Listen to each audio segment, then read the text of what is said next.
நீதி வழங்கும் போது அண்ணன் தம்பி சொந்தம் பந்தம் பணக்கார ஏழை எதையுமே பார்க்க கூடாதுடா.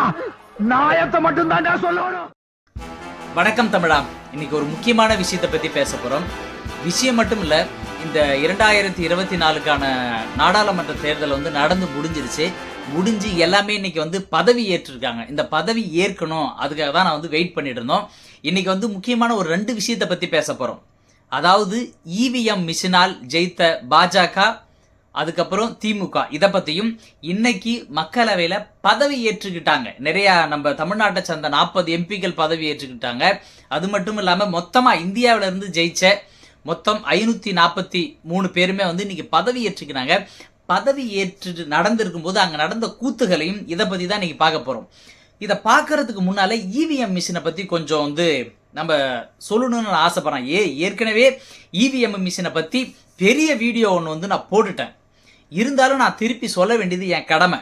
அதாவது இவிஎம் மிஷினை ஆக்ட் பண்ண முடியும்னு சொல்லிட்டு எலான் மாஸ்க், அதாவது அமெரிக்காவில் இருக்க பெரிய நிறுவனம், அதாவது எலக்ட்ரிஷியன் மிஷினை பற்றி தெரிஞ்ச ஒரு நிறுவனம், அதாவது நாசாவுக்கே இவர் தான் எலக்ட்ரானிக் பொருள் இருக்கு பார்த்தீங்களா, இதை சப்ளை பண்ணுற ஒரு நிறுவனர் எலான் மஸ்க்.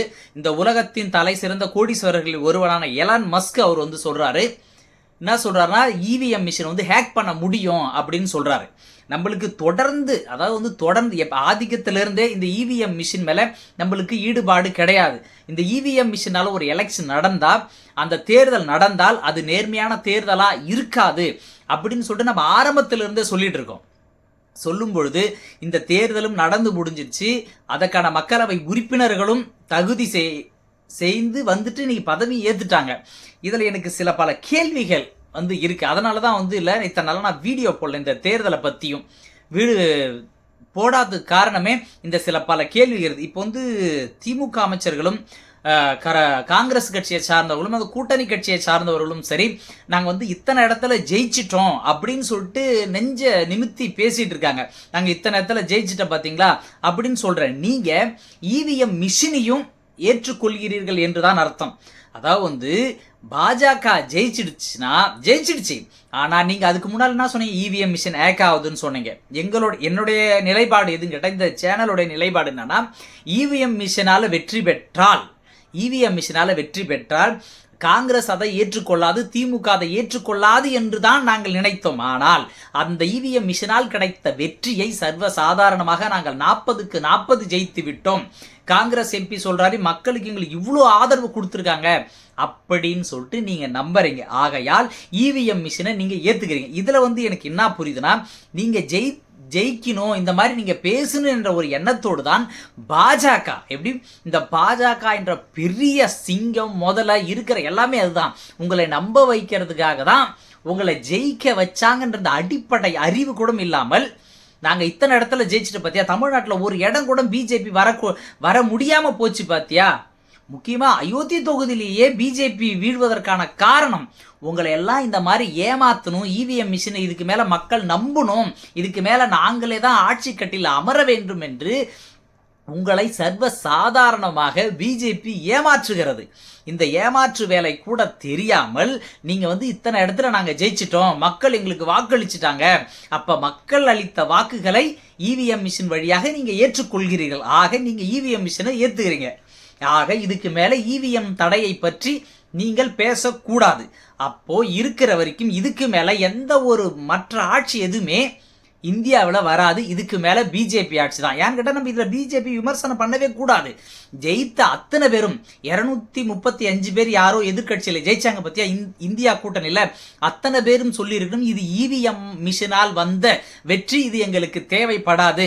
அத்தனை பேரும் சொல்லியிருக்கணும். தேர்தல் நேர்மையாக நடக்கவில்லை என்று எதிர்கட்சியில் இருக்க எல்லாத்துக்குமே தெரியும், இந்தியாவில் இருக்க எல்லாத்துக்குமே தெரியும், பாஜகவே தெரியும். ஆனால் அந்த வெற்றியை காங்கிரஸ் கட்சியும் திமுகவும் நெஞ்சை நிமித்தி கொண்டு நாங்க ஜெயிச்சிட்டோன்னு சொல்றேன். நீங்க இதுக்கு மேல இவிஎம் மிஷினையும் நீங்க ஏற்றுக்கொண்டுதான் ஆக வேண்டும். இது முடிஞ்சிச்சு. இப்பதான் கம் டு த பாயிண்ட், முக்கியமான விஷயத்துக்கே வரும். இன்னைக்கு நாடாளுமன்றத்தில் எல்லாம் பதவி ஏற்றுக்கிட்டாங்க. ரொம்ப சந்தோஷம், ஜெயிச்சுட்டு போய் பதவி ஏற்றுக்கிட்டு. இதுக்கான வெயிட் பண்ணேன். அங்க போன ஒவ்வொருவரும் ஒரு டைப்பா இருக்கிறான் ஆளு. மற்ற வடநாட்டுக்கார எம்பிகளை விட்டுருங்க, நம்ம தமிழ்நாட்டில இருந்து போனாங்க பார்த்தியா 40க்கு 40 பேர். இவங்க எல்லாமே இந்திய அரசியலமைப்போடு வெறும் 2 பேர் மட்டும்தான் பதவி ஏற்றுக்கிறாங்க. ஒன்று அண்ணன் திருமாவளவன் அவர்கள், ஒன்று ரவிக்குமார் அவர்கள். இவங்க மட்டும்தான் சரியான முறையில் பதவி ஏற்றுக்கிறாங்க. இந்திய அரசியலமைப்பு சட்டத்தின் மீது சரியாக எடுத்தவங்களே இவங்க 2 பேர் தான். மற்றபடி யாருமே எடுக்கவே இல்லை. எல்லாம் ஒருத்தவன் என்ன சொல்றான், ஜெய் ஸ்ரீராம்னு சொல்லி எடுக்கிறான். ஒருத்தவன் என்னது இந்து வாழ்க அப்படின்னு சொல்றான். ஒருத்தவன் முஸ்லீம் வாழ்கன்னு சொல்றான். ஒருத்தவன் அல்லா வாழ்ன்னு சொல்றான். இந்திய அரசியலமைப்பு முறைப்படி நீங்க இப்படிதான் பதவி ஏற்றுக்கொள்ள வேண்டுமா? இதெல்லாம் கூட நாங்க பொறுத்துக்கோம். சில பேர் உதயநிதி வாழ்ன்னு சொல்றான். வயிறுலாம் எருதியா? 40 பேர் அங்கே அனுப்பி விட்டுட்டு இங்கே அவங்க போய் மக்களுக்கு எதிராக நல்லது எதாவது பண்ணுவாங்க அப்படின்னு சொல்லி இந்த ஓட்டு போட்டு 7.5 கோடி பேர் 40 பேர் அனுப்பி வச்சா அங்கே போய் உதயநிதி வாழ்கன்னு கத்துறீங்க. எனக்கு ஒன்றும் புரியல. ஐயா கலைஞர் கருணாநிதியை பற்றி சொன்னீங்க. தமிழ் எழுத்தாளர், தமிழ் சிந்தனையாளர், இலக்கியம் படைத்தவர், பரவாயில்ல. ஐயா பெரியாரை பற்றி சொன்னீங்க. பகுத்தறிவு சிந்தனையாளன், ஒரு தீர்சிக அரசியல்வாதி, பகுத்தறிவு சிந்தனைகளையும் இளைஞர்களையும் பெருசா பரப்பியார். பெரியாரை பத்தி பேசுங்க. எதுக்கு மேல அண்ணா அவர்கள் தமிழ்நாடு என்ற பெயரை சிலப்பதிகாரத்தில் எடுத்து கொடுத்து இன்று தமிழ்நாடு என்று பெயர் வைத்தவர் அண்ணா அவர்கள். அவரை பத்தி உண்மையிலுமே பேசலாம். இந்தி மொழிக்கு எதிராக எனக்கு போராட்டம் நடத்தினவர் பயங்கரமா பேசினார். இவரை பத்தி பேசலாம், ஒன்றும் தப்பு இல்லை. கடைசியா ஐயா ஸ்டாலினை பத்தி கூட பேசிட்டு போலாயா. அவரு கூட நிறைய போயிருக்காரு, துணை முதலமைச்சராக இருந்திருக்காரு, போயிருக்காரு, தகுதி இருக்கு, சிறைக்கெல்லாம் வச்சிருக்காரு. இதெல்லாம் கூட பரவாயில்ல. ஆனால் எங்கள் ஐயா வருங்கால சின்னவர்னு சொல்லிட்டு உதயநிதி பேர் ஒரு கூத்தாடி பேர் இவரோ சர்வ சாதாரணமா எல்லாம் சொல்றீங்கன்னா இது கொத்தடிமைகள். இது 200 ரூபாய்க்கு கூறதால 200 ரூபாய் கூட நீங்க தகுதி இல்லாத அளவுக்கு அந்த திமுக எவ்வளவு பெரிய பெரிய ஆளுக்கு போய் அந்த பேரை சொல்லும் போது வயிறெல்லாம் எரியுது. இந்த கட்சி திமுக என்ற கட்சி ஆரிய சித்தாந்தத்துக்கு எதிராக உருவாக்கப்பட்ட கட்சி.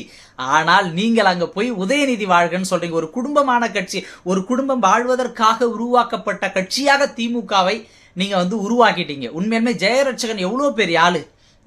அவரு சொல்றாரு வருங்கால இளைய தலைவர் வாழ்க, விளையாட்டுத்துறை அமைச்சர் வாழ்கன்னு சொல்றாரு. என்ன தகுதி இருக்கு அவருக்கு?